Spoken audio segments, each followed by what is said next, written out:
আচ্ছা, তোমরা কি কেউ ছোট ছোট ট্যাংরা মাছ এইভাবে রান্না করে দেখেছো? সর্ষের তেল গরম করে নুন হলুদ মাখানো মাছগুলোকে প্রথমে হালকা ভেজে তুলে নিচ্ছি। ছোট্ট ছোট্ট টুকরো করে রাখা বেগুনগুলোকেও ভেজে নিয়ে তুলে রাখছি। এরপর একদম ছোট ছোট করে টুকরো করে রাখা আলুগুলোকেও হালকা ভেজে নিয়ে তুলে রাখবো।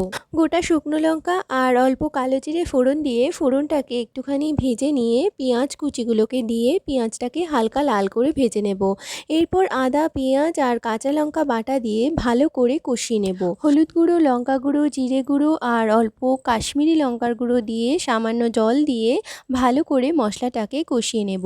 এরপর ভেজে রাখা আলুর টুকরোগুলোকেও দিয়ে আবার ভালো করে কষতে থাকবো। দিয়ে দেবো স্বাদ মতো নুন আর পরিমাণ মতো জল। কিছুক্ষণ ঢেকে রান্না করে আলুগুলো সিদ্ধ হয়ে গেলে ভেজে রাখা মাছ আর ভেজে রাখা বেগুনগুলোকে দিয়ে ভালো করে মিশিয়ে নিয়ে 2-3 মিনিট ফুটিয়ে নিলেই রেডি কালো জিরে ফোড়ন দিয়ে ছোট ট্যাংরা মাছের ঝোল।